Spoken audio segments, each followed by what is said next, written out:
La llamada de Carmina llegó un martes por la mañana, interrumpiendo el silencio habitual de mi lectura. Su voz, al otro lado de la línea, era un torrente de dulzura, una melodía tan cuidadosamente afinada que casi podía visualizarla ensayando frente a un espejo.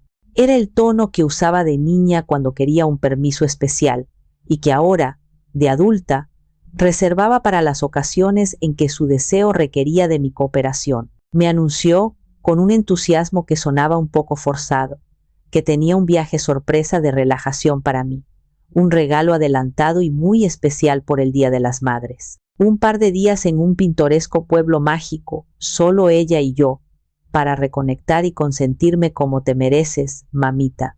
Mi corazón, ese viejo músculo lleno de cicatrices y esperanzas tercas, dio un vuelco. Hacía meses, quizás años, que no pasábamos tiempo de calidad a solas. Desde que mi Arturo se había ido, los días se habían estirado en una sucesión monótona de horas silenciosas, en una casa que se sentía cada vez más grande, más vacía. Yo me había convertido en la guardiana de sus recuerdos, la curadora de un museo personal, donde cada objeto tenía una historia que ya no podía compartir con nadie. Me sentía como un fantasma en mi propia vida, una presencia que se movía entre los muebles sin hacer ruido, a menudo invisible incluso para mi propia hija. En sus visitas relámpago, sus ojos parecían atravesarme, fijos en la pantalla de su teléfono mientras yo intentaba contarle sobre el último libro que había leído o sobre las nuevas flores del jardín. Justo la semana pasada, mientras le hablaba con emoción de una novela ambientada en la Revolución, ella solo asentía con la cabeza, sus pulgares moviéndose a una velocidad vertiginosa sobre el cristal, hasta que finalmente me interrumpió para leer en voz alta un chisme irrelevante sobre una celebridad. En ese momento, el peso de mi invisibilidad fue casi físico. Por eso, a pesar de la pequeña sirena de alarma que sonó en las profundidades de mi intuición, una sirena que había aprendido a silenciar por el bien de la paz familiar, acepté su invitación. Anhelaba, con una sed desesperada, cualquier gesto que me hiciera sentir vista, que me devolviera la ilusión de que mi rol de madre aún tenía un lugar en su mundo ajetreado y moderno. Colgué el teléfono y mi mirada se posó en el retrato de Arturo que preside la sala. Su sonrisa, capturada para siempre en un instante de felicidad, parecía mirarme con complicidad y una pizca de advertencia. Casi pude oír su voz grave y resonante. Ten cuidado, mi vieja. El sopilote nunca canta por gusto, y menos cuando lo hace tan afinado. Sonreí con una mezcla de amor y melancolía. Arturo la adoraba, pero nunca fue ciego a la veta de egoísmo que Carmina había mostrado desde pequeña. Recordé las últimas conversaciones, las preocupaciones de mi hija y su esposo, Rodrigo, que ahora, en retrospectiva, parecían piezas de un rompecabezas que no había querido armar. La insistencia en que mi viejo teléfono era demasiado complicado y que necesitaba uno inteligente que ahora yacía en mi mesita de noche, acumulando polvo. La oferta de Rodrigo para domiciliar todas mis facturas a su cuenta bancaria para evitarme el estrés. Me había negado amablemente, por supuesto. ¿Estrés?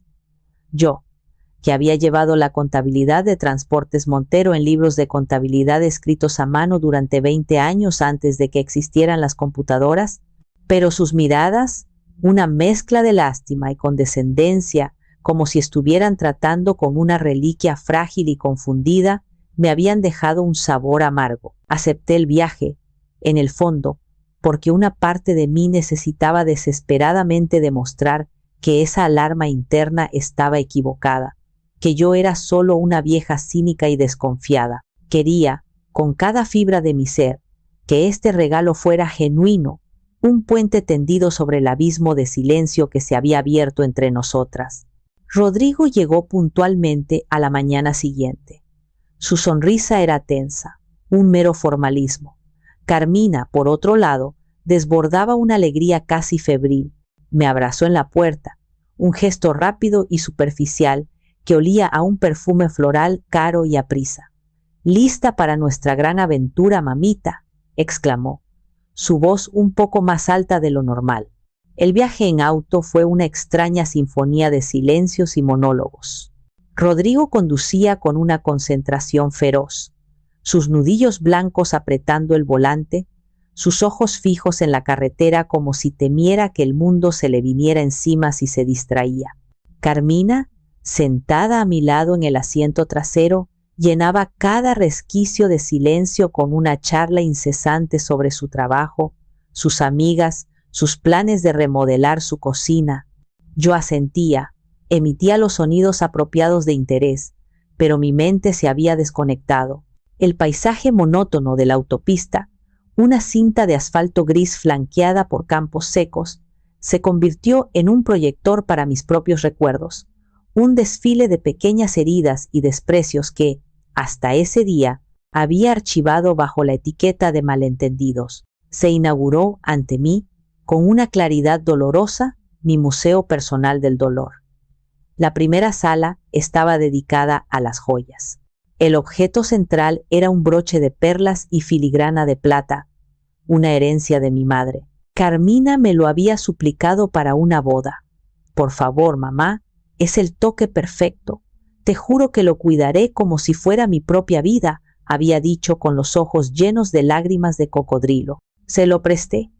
Una semana después me llamó, su voz rota por sollozos, para decirme que lo había perdido en la fiesta. Me sentí terrible por ella, la consolé. Le aseguré que era solo un objeto, pero la verdad, como un trozo de vidrio en la comida, apareció inesperadamente. 2 semanas después, una de sus amigas publicó una foto en Instagram. En la solapa de su vestido brillaba inconfundiblemente el broche de mi madre. El pie de foto decía: «Gracias a mi increíble amiga Carmina por encontrarme esta joya vintage única, la mejor asesora de imagen. No fue un descuido, fue un cálculo». Vendió un recuerdo de mi madre por un poco de estatus social con sus amigas. No dije nada. El silencio, a veces, es la armadura de una madre. La segunda sala del museo era la tecnológica. Estaba dominada por la imagen de mi computadora, mi pequeña ventana al mundo, mi biblioteca personal. Rodrigo, en su papel de yerno servicial, había insistido en darle mantenimiento para que fuera más rápida. Pasó una tarde entera en mi estudio, con el sonido de las teclas como única compañía. Cuando terminó, con una sonrisa de suficiencia, me aseguró que ahora volaría. Y sí, volaba, pero en una dirección que yo no reconocía. Mi escritorio, antes un modelo de eficiencia con mis carpetas y accesos directos organizados durante años, era un lienzo en blanco. Mis marcadores, con enlaces a archivos históricos y bases de datos para mis investigaciones personales, se habían evaporado. Cuando, con una angustia que no pude ocultar, le pregunté qué había pasado, suspiró con esa paciencia exasperada que reservaba para mí. «¿Ves, mamá? Por eso queríamos simplificarte las cosas. La tecnología avanza muy rápido. Es normal que te cueste». Me sentí humillada, tratada como una niña a la que le han reordenado su cuarto de juegos. Me había despojado de mi autonomía digital, no para ayudarme, sino para reforzar su narrativa de mi incompetencia.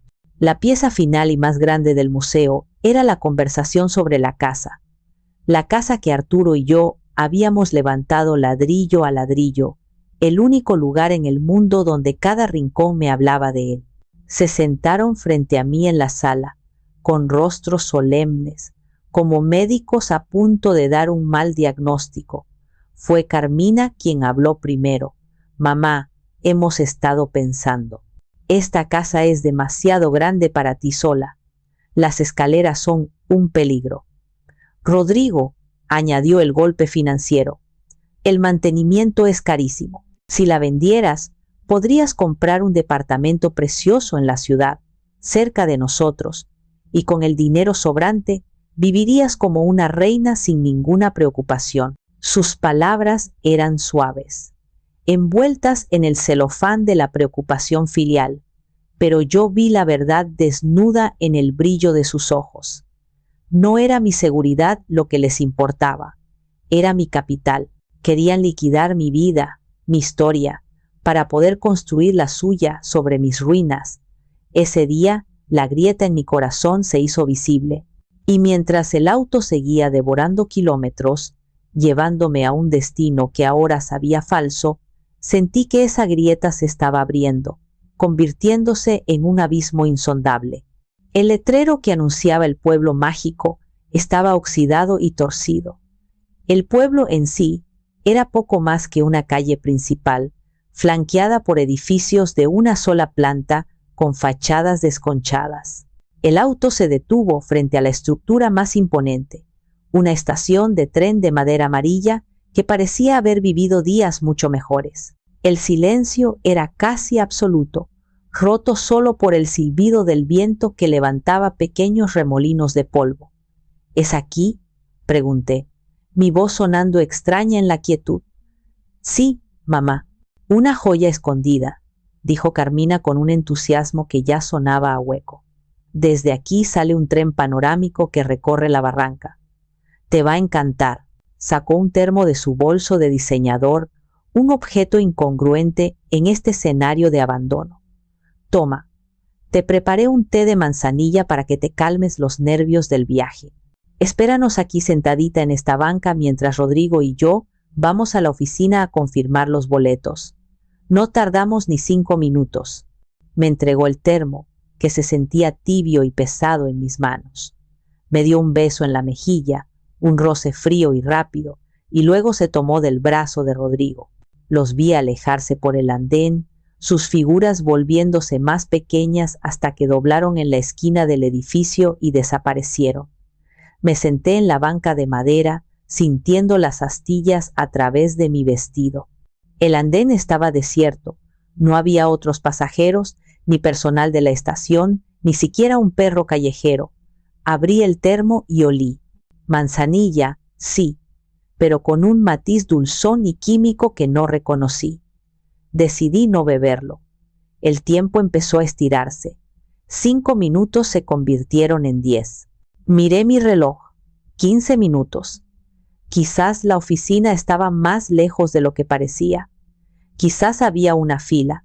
Empecé a tejer excusas en mi mente, pequeños salvavidas para mantenerme a flote en un mar de creciente ansiedad. 20 minutos. Me levanté y caminé hasta la esquina por donde habían desaparecido. El andén terminaba abruptamente en un montón de hierba seca. No había ninguna oficina, solo las vías del tren, 2 líneas de acero oxidado que se perdían en la inmensidad del paisaje. Volví a la banca. Mi corazón ahora un tambor desbocado contra mis costillas. Un sudor frío me recorrió la espalda. Esto no estaba bien. Algo estaba terriblemente mal.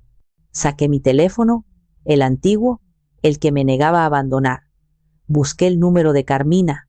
No había señal. Una sola palabra parpadeaba en la pantalla. Emergencia. Fue entonces cuando oí un silbato a lo lejos. Un punto negro apareció en el horizonte, creciendo lentamente hasta convertirse en un tren. Un tren corto, viejo y cubierto de grafiti. Se detuvo con un chirrido agudo que me lastimó los oídos. Las puertas se abrieron. Un par de hombres con sombreros de paja y botas polvorientas subieron. Esperé, conteniendo el aliento, esperando ver a Carmina y Rodrigo aparecer corriendo y riendo, disculpándose por la tardanza. Pero las puertas se cerraron. Con otro silbato lastimero, el tren reanudó su marcha, traqueteando sobre las vías hasta desaparecer, llevándose consigo mi última pizca de esperanza. Me quedé sola, completamente sola. El sol, bajo en el horizonte, teñía el cielo de un naranja sangriento. La verdad me golpeó con la fuerza de un golpe físico. No había viaje. No había tren panorámico. No había regalo. Era una trampa, una puesta en escena cruel. Con manos que temblaban incontrolablemente, empecé a buscar a mi alrededor sin saber qué buscaba. Y entonces la vi. Una esquinita de papel blanco, cuidadosamente doblada y metida en una grieta de la banca. La saqué. Mis dedos se sentían torpes, ajenos. La desdoblé. La caligrafía era inconfundible, redonda, pulcra, la letra de mi hija, una sola frase, 9 palabras que demolieron los cimientos de mi mundo. Si aún le queda algo de cerebro, encontrará el camino a casa. El papel se deslizó de mis dedos inertes. El aire abandonó mis pulmones. En el silencio del atardecer, en una estación abandonada en el fin del mundo, entendí que había sido juzgada y sentenciada por mi propia hija. Mi crimen, existir. Mi castigo, ser borrada. La reacción que Carmina seguramente esperaba era la de una anciana desamparada. Lágrimas, pánico, una desorientación que confirmara su veredicto. Pero lo que sintió mi cuerpo no fue miedo, sino una oleada de frío glacial que apagó cualquier otra emoción. El dolor era tan inmenso, tan absoluto, que se transformó en algo más, una calma extraña y peligrosa. La Leonor que había amado a su hija por encima de todas las cosas, la que disculpaba sus defectos y celebraba sus mínimas virtudes, murió en ese andén. Y de sus cenizas surgió otra mujer, una a la que no conocía, una forjada en la traición más pura. Recogí la nota del suelo. No la arrugué. La doblé con una precisión casi ceremonial y me la guardé en el bolsillo del vestido. No era un insulto, era una prueba. Era el acta de nacimiento de la guerra que acababan de declararme. Comencé a caminar. Mis elegantes zapatos de ciudad se hundían en la grava del camino de acceso. No tenía idea de dónde estaba ni a dónde iba, pero cada paso que daba era un acto de afirmación. No me voy a sentar a esperar. No me voy a desmoronar. Voy a caminar. El sol se ocultó por completo y la oscuridad del campo, sin la contaminación lumínica de la ciudad, era total. La única guía eran las estrellas y la silueta apenas visible de la carretera. El frío se intensificó. Me abracé a mí misma. El fino tejido de mi vestido ofrecía poca protección. Después de lo que parecieron horas, con los pies en carne viva y los músculos gritando de dolor, vi unas luces parpadeantes a lo lejos. Una gasolinera, un oasis de civilización en medio de la nada. Me arrastré los últimos metros y me derrumbé contra la pared de ladrillos de la pequeña tienda, jadeando, más por la tensión acumulada que por el esfuerzo físico. Fue entonces cuando un viejo camión de carga, un modelo que Arturo habría reconocido al instante, se detuvo junto a una de las bombas de gasolina. El hombre que se bajó se movía con la lentitud deliberada de quien conoce bien el dolor de las articulaciones. Su rostro, iluminado por la luz fluorescente de la gasolinera, era un mapa de arrugas amables y familiares. Era don Silvestre, el primer socio de Arturo, su compadre, el padrino de Carmina. Hacía al menos 5 años que no lo veía, desde el funeral de su esposa. Él llenó el tanque de su camión y luego caminó hacia la tienda. Al pasar a mi lado, se detuvo. Entrecerró los ojos. «Leonor, Leonor Montero, ¿es usted?» Su voz era un gruñido grave, lleno de incredulidad. «Por el amor de Dios, ¿qué hace aquí, vestida así, en medio de la noche?» Mi voz salió como un graznido. «Silvestre, Carmina, ella me dejó aquí».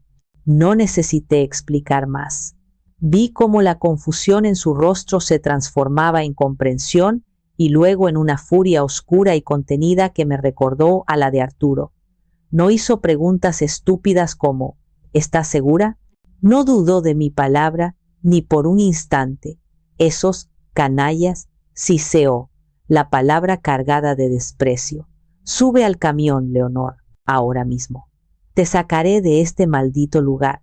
En la cabina del camión, que olía a diésel, a tabaco y a una vida de trabajo honesto, me sentí segura por primera vez en mucho tiempo. Mientras conducía, le conté toda la historia, mi voz monótona y sin inflexiones, como la de un testigo declarando en un juicio. Él escuchaba en silencio, sus enormes manos aferradas al volante. Cuando terminé, el silencio se prolongó. Luego dijo, con la voz rota por la emoción: Arturo siempre decía que eras la mujer más inteligente que conocía. Esa mujer, me decía, tiene un cerebro de acero bajo ese peinado de señora. No dejes que esos malnacidos te hagan dudar de eso ni por un segundo. Sus palabras, la lealtad inquebrantable de ese viejo amigo, fueron el primer ladrillo con el que comencé a reconstruir mi fortaleza. La guerra no la lucharía sola. La casa de don Silvestre era un refugio, pequeña, modesta, pero impregnada de una calidez y una decencia que contrastaban brutalmente con la frialdad calculada de mis últimos días. Su hija, que vivía en Estados Unidos, le había dejado una vieja computadora de escritorio que, según Silvestre, a veces prendía. Mientras él preparaba un café tan fuerte que podría haber resucitado a un muerto, yo me senté frente a la máquina. Tardó una eternidad en arrancar, protestando con una serie de pitidos y zumbidos. Pero finalmente la pantalla cobró vida. Lo primero que hice fue llamar al banco. El ejecutivo que me atendió la vez anterior pareció reconocerme. Señora Montero, qué bueno que llama. Justo después de nuestra conversación, recibimos otra llamada de su yerno. Estaba muy insistente. Quería saber si un poder notarial firmado ante cualquier notario era suficiente o si se requería algún tipo de evaluación médica. La bilis me subió por la garganta. Estaban cubriendo todas sus bases. Le agradecí al ejecutivo su profesionalismo y le reiteré mi orden. Bloqueo total. Luego abrí el navegador de Internet. Mis dedos, que al principio temblaban, se movieron con una memoria y una precisión que me sorprendieron. Introduje la dirección del portal de gestión de transportes Montero, mi contraseña de administradora, una combinación de la fecha de nacimiento de Arturo y el nombre de nuestro primer perro, seguía funcionando. El sistema era anticuado, pero yo lo conocía como la palma de mi mano. Fui directamente a la sección de comunicaciones y empecé a buscar. No buscaba solo los correos entre Rodrigo y el contador, buscaba un patrón, y lo encontré.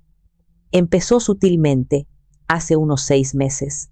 Un correo de Carmina preguntando por los detalles de la póliza de seguro de vida de la empresa que cubría a los directivos. Luego, otro de Rodrigo, solicitando acceso a los balances financieros de los últimos 5 años para un análisis de rendimiento. Piezas aisladas que ahora, unidas, formaban una imagen clara y aterradora. El golpe de gracia no estaba en los correos, sino en los registros de gastos. Carmina tenía una tarjeta de crédito corporativa para gastos de representación. Revisé los estados de cuenta. Los últimos 3 meses eran un catálogo de su vida de lujos. Cenas en los restaurantes más caros de la ciudad, fines de semana en hoteles boutique, compras en tiendas de diseñador, gastos que no tenían absolutamente nada que ver con el negocio de transporte de carga. Estaba saqueando la empresa de su padre, la misma empresa que yo había ayudado a construir desde una oficina improvisada en nuestra cochera. Y luego encontré la prueba definitiva. En la sección de nóminas, no solo vi el aumento de sueldo que se había autoaprobado, vi que, hacía una semana, había solicitado al contador que preparara una bonificación extraordinaria para ella misma, un bono de gestión por un monto exorbitante, citando el excelente rendimiento de la empresa bajo su supervisión, una supervisión que nunca había ejercido. Me recliné en la silla, el zumbido del ventilador de la computadora llenando el silencio. Esto iba más allá de la ambición, era un parasitismo voraz. Un desprecio absoluto por todo lo que Arturo y yo habíamos construido. La imagen de mi hija, mi pequeña Carmina, se disolvió por completo, reemplazada por la de una depredadora con una sonrisa dulce y ojos vacíos. Sentí una náusea profunda, pero también una extraña liberación. El duelo por la hija que había perdido se completó en ese momento. Ya no quedaba nada que salvar, solo quedaba la justicia. Me volví hacia Silvestre, que había entrado sigilosamente y me había dejado un plato con pan dulce sobre el escritorio. Silvestre, le dije, mi voz sonando como el acero, necesito que me compres un teléfono. el más simple que encuentres, uno de esos que solo sirven para llamar. Y luego necesito que me lleves con la abogada más dura y despiadada que conozcas. Le di el nombre de la licenciada Ibáñez. Dile que es un asunto de vida o muerte, porque, en cierto modo, lo es. Es la muerte de una familia y el nacimiento de un plan. La oficina de la licenciada Ibáñez no era lujosa, pero cada objeto en ella irradiaba competencia y poder. Libros de derecho encuadernados en piel llenaban las estanterías y su escritorio de caoba estaba impecable, excepto por un solo bloc de notas legal y una pluma fuente. Ella me escuchó durante casi una hora. Su rostro impasible era una máscara de profesionalismo. Solo sus ojos, oscuros e inteligentes, revelaban una intensidad que me hizo sentir que, por primera vez, alguien entendía la gravedad de la situación sin necesidad de adornos emocionales. Cuando terminé, después de mostrarle la nota y relatarle mis hallazgos en la computadora de la empresa, ella juntó las manos sobre el escritorio. Señora Leonor, dijo, su voz era un instrumento de precisión. Entiendo su dolor, pero para lo que vamos a hacer, el dolor no nos sirve. Necesitamos frialdad, necesitamos estrategia. Ellos han escrito el primer acto de esta obra, presentándola a usted como una anciana senil. Ahora, nosotras vamos a escribir el segundo acto, y usted, señora, será la actriz principal. El plan era arriesgado, psicológicamente agotador, pero brillante en su simplicidad. Debía regresar a casa y no solo actuar como una mujer confundida, sino convertirme en la personificación de la incompetencia que ellos me atribuían. Tiene que hacerles creer que su plan funcionó, instruyó la abogada, que el trauma de ser abandonada la ha empujado al borde del colapso. Necesitamos que se vuelvan confiados, arrogantes. Necesitamos que bajen la guardia para que podamos obtener la prueba definitiva de su intención dolosa. Le pregunté, con un hilo de voz, si realmente era necesario. ¿No podemos simplemente demandarlos con lo que ya tenemos? Ella negó con la cabeza. Podríamos, pero ¿sería su palabra contra la de ellos? Alegarían que fue un malentendido, que se preocuparon y usted lo malinterpretó. Necesitamos que se condenen con sus propias palabras. Necesito una grabación, Leonor, una donde admitan su plan. La idea me revolvió el estómago. Engañar a mi propia hija, tenderle una trampa. Pero luego recordé la nota, el té con sabor químico, el saqueo de la empresa de su padre. Lo haré, dije, mi voz más firme de lo que me sentía. Regresar a casa fue como entrar en territorio enemigo. Silvestre me dejó a unas cuadras y observé mi propia casa como si fuera un extraño. Respiré hondo, invoqué todos los recuerdos de mi fragilidad y abrí la puerta. El recibimiento fue una obra maestra de la hipocresía.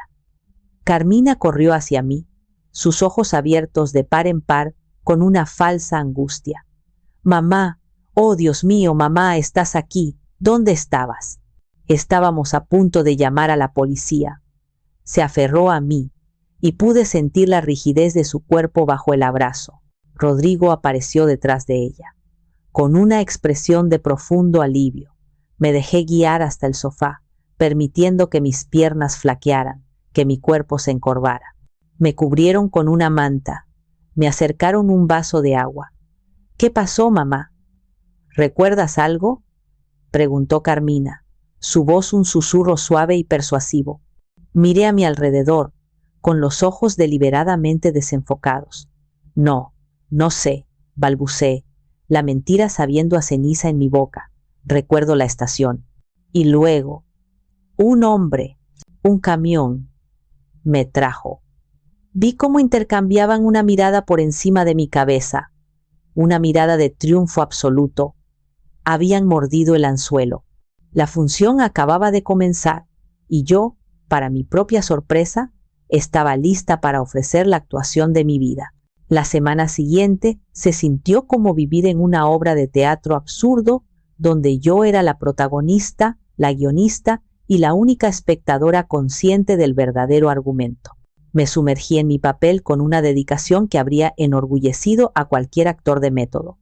La confusión se convirtió en mi segunda piel. Por las mañanas me levantaba y deambulaba por la casa, como si no reconociera los pasillos por los que había caminado durante 40 años. Un día preparé café y vertí el jugo de naranja en la cafetera. Carmina, que había llegado de sorpresa para cuidarme, lanzó un grito ahogado y corrió a detenerme. Su rostro una mezcla de exasperación y una mal disimulada satisfacción. No, mamá, así no. Casi arruinas la cafetera nueva. Me reprendió con esa paciencia condescendiente que tanto había perfeccionado. Yo la miré con los ojos llorosos y una expresión de total desconcierto, como una niña a la que han pillado en una travesura. Yo pensé, murmuré, dejando la frase sin terminar. Orquesté pequeños desastres diarios. Perdía mis gafas de leer para que Rodrigo las encontrara, después de una búsqueda frenética por toda la casa, en el cajón de los cubiertos. Llamaba a Carmina por el nombre de mi hermana, Ofelia, y me corregía a mí misma con una risa nerviosa y avergonzada. Una tarde, mientras ellos estaban en la sala, me puse a regar los helechos del porche con una botella de limpiador de vidrios. Rodrigo salió corriendo. «Mamá, por el amor de Dios, vas a matar las plantas», exclamó, arrebatándome la botella de las manos. «Creo que es hora de que descansemos un poco, ¿no crees?». Esa noche los escuché hablar en la cocina, creyendo que yo dormía en mi cuarto. Mi nuevo teléfono, escondido detrás de un frutero, grababa cada palabra. «Esto es peor de lo que pensaba», decía Carmina en un susurro. «Hoy casi envenena los helechos. Ya no puede estar sola, Rodrigo. Es un peligro para sí misma». La voz de Rodrigo era más práctica. «Esto acelera las cosas. El abogado dijo que con un par de incidentes más como el de la estación, tendremos un caso sólido. Mañana traeré los folletos de Villa Serena. Le diremos que es un club de campo para personas mayores». Cada palabra que grababa era una capa más de acero alrededor de mi corazón. Era agotador mantener la fachada de vulnerabilidad, de mente ausente, mientras mi cerebro trabajaba a toda velocidad, analizando cada una de sus reacciones. Era la tarea más difícil que había enfrentado. Me dolía físicamente engañarlos, ver la confianza ciega con la que se movían a mi alrededor, seguros de su control. Pero luego, por la noche, escuchaba las grabaciones, escuchaba su desprecio, su impaciencia, la frialdad con la que planeaban despojarme de todo, y el dolor se convertía en combustible. Me recordaba por qué estaba haciendo esto. No era solo por la casa o por el dinero de la empresa. Era por la mujer que había sido, por la esposa de Arturo Montero, por la bibliotecaria que creía en el orden y la verdad. Era una lucha por mi propia existencia, para demostrar que aunque ellos habían decidido que mi historia había terminado, yo todavía tenía un último capítulo que escribir, y sería un final que ellos jamás esperarían. El domingo llegó con un sol radiante que contrastaba irónicamente con la oscuridad que se cernía sobre mi casa. Carmina y Rodrigo llegaron a mediodía, vestidos con una solemnidad forzada, como si asistieran a un funeral. «Hoy es un día importante, mamá», dijo Carmina, tomándome del brazo con una firmeza que pretendía ser de apoyo. «Hoy vamos a empezar a poner en orden tu futuro, para que vivas tranquila y segura». Me guiaron hasta el comedor. La gran mesa de caoba, testigo de innumerables celebraciones familiares, había sido despejada y preparada como para una firma de tratado. En el centro, una pila de documentos perfectamente alineados. En una de las sillas esperaba un hombre con un traje brillante y una sonrisa que no inspiraba confianza. «Mamá, te presento al licenciado Benítez», dijo Rodrigo. «Es un gran amigo y un excelente notario. Nos va a ayudar con todo el papeleo». El amigo me saludó con una inclinación de cabeza, sus ojos evaluándome con una curiosidad profesional, como un taxidermista midiendo a su próximo proyecto. Me sentaron en la cabecera de la mesa, la silla que siempre había ocupado Arturo. Se sentía como una usurpación. Ellos se sentaron a cada lado, flanqueándome, un gesto que pretendía ser de apoyo pero que se sentía como una jaula. Rodrigo carraspeó, adoptando el tono de un hombre de negocios a punto de cerrar un trato. Mamá, como hemos hablado, tu salud es nuestra máxima prioridad y últimamente has estado un poco olvidadiza. Hizo una pausa, permitiendo que la acusación flotara en el aire. El incidente en la estación fue una llamada de atención para todos. No podemos arriesgarnos a que algo así vuelva a pasar. Carmina continuó, su voz un susurro de seda envenenada. Por eso, hemos pensado en la mejor solución, una que te liberará de todas las cargas. Vamos a encargarnos de todo por ti, de las finanzas, de la empresa, de la casa. El notario empezó a explicar los documentos. Sus palabras eran un torrente de jerga legal. Poder notarial amplio, general e irrevocable, cesión de derechos administrativos y de propiedad, cláusula de incapacidad sobrevenida. Hablaba rápido, deliberadamente, para que todo sonara como un procedimiento estándar e inofensivo. Pero yo, que había leído cientos de contratos para la empresa de Arturo, entendía perfectamente el significado detrás de cada término. Estaban pidiéndome que les entregara mi vida en una bandeja de plata, que firmara mi propia anulación como ser humano autónomo.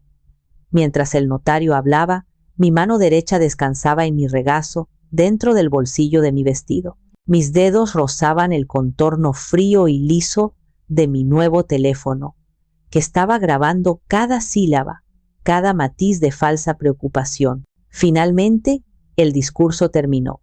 Rodrigo deslizó el primer documento frente a mí, el poder notarial.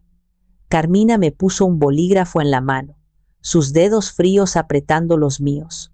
Solo una firmita aquí, mamita, dijo con una dulzura nauseabunda. Y todo habrá terminado. Podrás descansar. Nosotros nos ocuparemos de todo. Es por tu bien. Levanté la vista del papel. Miré a Rodrigo, que me sonreía con una suficiencia apenas disimulada. Luego miré a Carmina, mi hija, la niña a la que le había cantado canciones de cuna, a la que le había curado las rodillas raspadas. En sus ojos no vi amor, ni siquiera lástima. Vi una impaciencia fría, la de alguien que espera que un trámite molesto termine de una vez. En ese momento, cualquier vestigio de duda que pudiera albergar se evaporó.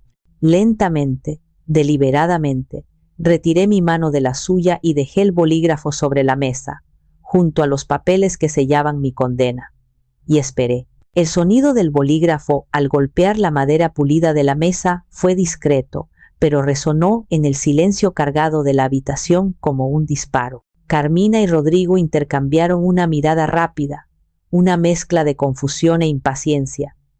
¿Pasa algo, mamá? ¿No encuentras tus gafas?, preguntó Carmina, su voz manteniendo a duras penas el tono condescendiente. Antes de que pudiera responder, el timbre de la puerta principal sonó 2 notas claras y autoritarias que hicieron que todos se sobresaltaran. ¿Esperas a alguien?, preguntó Rodrigo, frunciendo el ceño. Una genuina sorpresa cruzó su rostro. Se habían asegurado de que yo no hubiera hablado con nadie, de que estuviera completamente aislada. Me permití una pequeña y enigmática sonrisa. Sí, dije, y mi voz, por primera vez en semanas, sonó como la mía, clara, fuerte y sin un ápice de vacilación. Debe ser mi abogada. Las palabras cayeron sobre la mesa como cubos de hielo. Vi cómo el color desaparecía del rostro de Carmina. Rodrigo se quedó paralizado, su mente tratando de procesar una variable que no había considerado en su ecuación perfecta. Fui yo quien se levantó, con una agilidad que los dejó atónitos, y caminé hacia la puerta. Al abrirla, la licenciada Ibáñez entró, su presencia llenando el espacio con una autoridad tranquila. Vestía un traje sastre oscuro que parecía una armadura. Detrás de ella, como una montaña silenciosa, entró don Silvestre. Su rostro arrugado era una máscara de severidad, y sus ojos se posaron en Carmina y Rodrigo con un desprecio tan palpable que casi se podía tocar. Regresamos al comedor, que ahora se sentía como la escena de un crimen a punto de ser investigada. El notario amigo de Rodrigo parecía querer fundirse con su silla. «No entiendo qué está pasando», balbuceó Carmina, dirigiéndose a mí. «Mamá, ¿quiénes son estas personas?», no le respondí.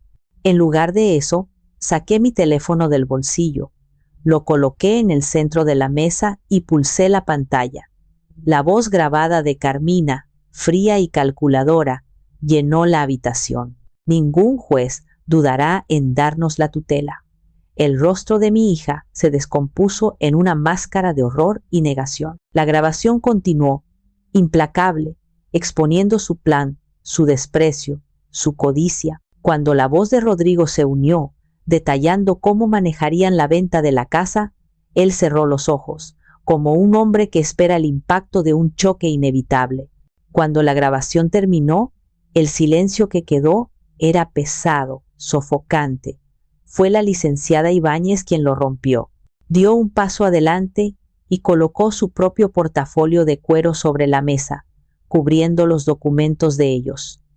«Creo que estos papeles ya no serán necesarios», dijo con una sonrisa que no llegó a sus ojos. Abrió el portafolio y, con la precisión de un cirujano, sacó 3 documentos. «Esta», dijo, deslizando el primero frente a ellos, «es una orden judicial preventiva, solicitada por mi clienta, que congela todos sus bienes personales y empresariales. Prohíbe cualquier cambio de titularidad o acceso no autorizado. Esta», continuó, deslizando un segundo papel, «es una carta de despido inmediato para usted, señora Carmina, por los cargos de abuso de confianza y malversación de fondos de Transportes Montero». Y esta última, concluyó, su voz cayendo como una guillotina, «es una notificación formal de que su sueldo, sus bonificaciones y sus tarjetas de crédito corporativas han sido suspendidas, con efecto inmediato, a la espera de una auditoría completa». La trampa se había cerrado. El impacto de las palabras de la abogada fue seguido por un instante de incredulidad absoluta. Luego, la presa se rompió. Carmina fue la primera en explotar. Se levantó de un salto, sus manos golpeando la mesa, haciendo que los vasos de agua temblaran. «No», gritó, su voz desgarrada por la furia y el pánico. «No puedes hacer esto. Es mi herencia. Es la empresa de mi padre». Se volvió hacia mí, sus ojos inyectados en sangre. «Tú, bruja, nos engañaste, fingiste todo el tiempo». Sus acusaciones, antes susurradas a mis espaldas, ahora eran proyectiles lanzados directamente a mi cara. Pero ya no me hacían daño. Eran simplemente el ruido de un animal atrapado. Rodrigo, en cambio, intentó una táctica diferente. Intentó apelar a la razón, o a lo que él consideraba razón. Se dirigió a la licenciada Ibáñez, su voz tensa pero controlada. «Licenciada, creo que ha habido un terrible malentendido. Mi esposa y yo solo actuábamos por amor y preocupación por mi suegra. Ella no ha estado bien». La abogada lo cortó en seco, levantando una mano. «Ahórrese el discurso, señor. Tengo 40 minutos de grabación donde su amor y preocupación suenan sospechosamente parecidos a un plan para cometer fraude. Además, tengo los correos electrónicos que usted envió al contador. Cualquier intento de presentarse como una víctima será contraproducente en un tribunal».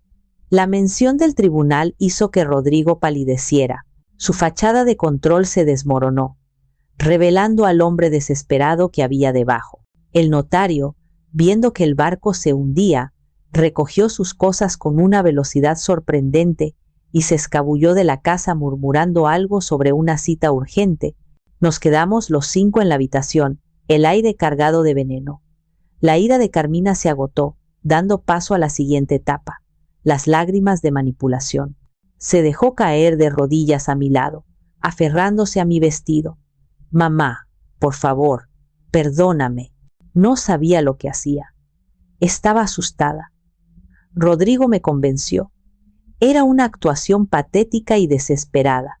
La miré a mi hija arrodillada y no sentí nada, ni lástima, ni rabia, solo un vacío inmenso. El lugar donde antes había amor ahora era un cráter. Retiré suavemente la tela de mi vestido de su agarre. Me levanté, sintiendo el peso de la decisión final sobre mis hombros. Se acabó, Carmina, dije, y mi voz era tranquila, pero tenía el peso de una lápida. Rodrigo, tienen 24 horas para desalojar el departamento que la empresa les paga. La mudanza correrá por su cuenta. Dejen las llaves del auto de la empresa y las tarjetas de crédito sobre la mesa del vestíbulo antes de irse. Me miraron, sus ojos llenos de una mezcla de odio y súplica. Salgan de mi casa, concluí. Ahora. Se levantaron en silencio. Por primera vez, obedecieron sin rechistar. Los vi caminar hacia la puerta. Dos extraños que habían compartido mi sangre y mi mesa. Cuando la puerta se cerró detrás de ellos, el clic del cerrojo sonó como el fin de un mundo. Don Silvestre me puso una mano en el hombro, un gesto de apoyo silencioso. La licenciada Ibáñez recogió sus papeles. El primer paso está dado, Leonor. Lo más difícil ya pasó. Asentí, aunque no estaba segura de que fuera cierto. Cuando me quedé sola en la inmensa casa silenciosa, el peso de lo que había hecho me cayó encima. No sentí euforia, no sentí el dulce sabor de la venganza. Sentí un agotamiento profundo, un dolor sordo en el alma. Subí las escaleras, mis pasos resonando en el silencio. Entré en la que había sido la habitación de Carmina. La mayoría de sus cosas de la infancia se habían ido, pero en la repisa de la ventana cubierto de polvo quedaba un pequeño oso de peluche con un ojo de botón colgando de un hilo. Lo recordaba. Arturo se lo había ganado en una feria cuando ella tenía 5 años. Lo tomó en mis manos, el fieltro áspero y gastado bajo mis dedos. Y entonces, por fin, me permití llorar. Lloré por la niña del osito de peluche, la que creía que su padre era un héroe y su madre un refugio. Lloré por la mujer en la que se había convertido, una extraña consumida por la codicia. Lloré por mi esposo, agradecida de que no estuviera aquí para ver esto. Lloré por mí, por la madre que había tenido que amputar una parte de su propio corazón para poder sobrevivir. Los meses que siguieron fueron como la calma que sigue a un huracán devastador.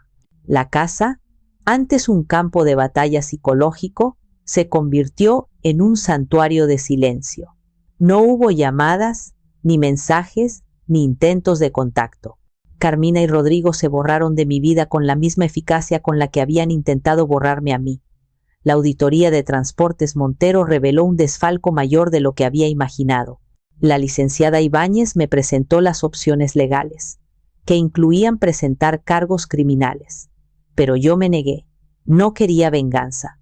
Quería paz. Quería cerrar ese capítulo para siempre. Con la ayuda de mis abogados y de don Silvestre, que se convirtió en mi consejero no oficial, tomé una decisión. Vendí la empresa. Era el legado de Arturo, sí, pero ya no representaba el trabajo honesto y el esfuerzo, sino la traición y la codicia. Se la vendí a un consorcio formado por los empleados más antiguos, gente leal que, como Silvestre, había trabajado codo con mi esposo. Les di un precio justo y facilidades de pago. Fue mi manera de honrar la memoria de Arturo, asegurándome de que su creación quedara en manos de gente que la valoraba. La venta me proporcionó una cantidad de dinero que era casi obscena, una fortuna que no deseaba ni necesitaba. Sentada en mi estudio, mirando los estados de cuenta, me di cuenta de que este dinero podía ser una carga o una herramienta.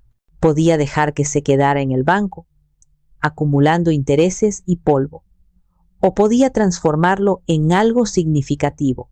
Y así nació la Fundación Arturo Montero.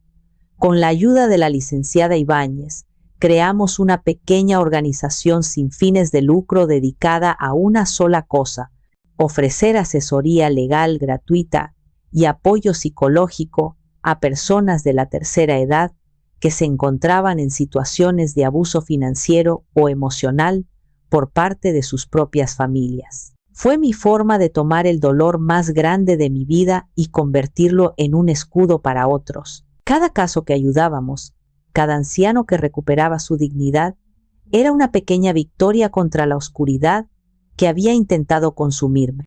Mi vida ahora es sencilla, pero plena. Mis días transcurren entre el trabajo voluntario en la fundación, mis clubes de lectura, que ahora organizo en mi propia sala, y las largas tardes de charla en el porche con don Silvestre, bebiendo café y recordando los viejos tiempos. La casa ha vuelto a llenarse de vida, pero de una vida diferente, una elegida por mí. A veces, la gente del pueblo, que solo conoce los rumores, murmura cuando paso. Dicen que fui una madre cruel, que destruí a mi propia familia por dinero. No me defiendo, dejo que hable. Pero por las noches, en el silencio de mi hogar, a veces miro el retrato de Arturo y le pregunto en un susurro, ¿dicen que destruí a mi familia, pero no la habían destruido ellos primero? Díganme ustedes, ¿hice lo correcto? Gracias por acompañar a Leonor en su historia. Si te ha conmovido, déjanos tu opinión en los comentarios y no olvides suscribirte para más historias que te harán reflexionar.